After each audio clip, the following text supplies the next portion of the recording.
உன் மதிப்பை மற்றவர்களிடம் தேடாத. யாராவது உன்னை விரும்பலன்னா அதுக்காக நீ தவறானவன்னு நினைக்காத.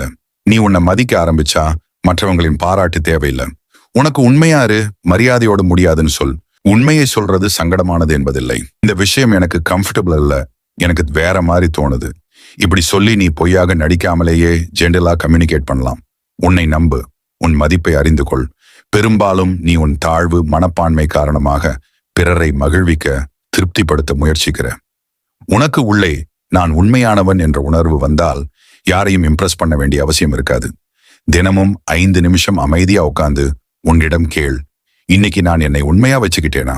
நான் சொன்னது உண்மையா என் மனசு பிரதிபலிக்குதானு? மற்றவங்களுக்காக பொய்யா நடிப்பது ஒரு ஆக்டிங். ஆனால் நீ உனக்கு உண்மையா இருந்து யாருக்காகவும் உன் மனசுக்கு பொய்யாக நடக்காமல் இருப்பவன் ஒரு மன வலிமை வாய்ந்த மனிதன். அவனை பிரச்சனைகளை எதிர்த்து வெற்றி பெறுகிறான்.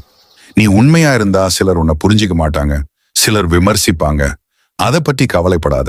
ஏன்னா நாளைக்கு நீ வளர்ந்த போது உன்னை விமர்சிச்ச புரிஞ்சிக்காத மனிதர்கள் தான் சொல்லுவாங்க, அவன் உண்மையா வாழ்ந்த மனுஷன்பா என்று. நீ பிறரை திருப்திப்படுத்தாமல் கூட இரு, ஆனா உன்னை ஏமாற்றாதே. பிறர் பாராட்ட தேடாதே, உன் மன அமைதியை தேடு. பிறர் உன்னை பிடிக்காம போகலாம், ஆனா நீ உன்னை விரும்ப ஆரம்பிச்சா அதுதான் உண்மையான சுதந்திரம். பலர் பிறரை மகிழ்விக்க தங்களையே மறந்து விடுகிறார்கள். தன்னை அறிந்தவனே பிறர் என்ன நினைப்பாங்கன்னு நினைக்க மாட்டான். அவனுக்கு தெரியும் நான் யார், என் வழி என்னென்று.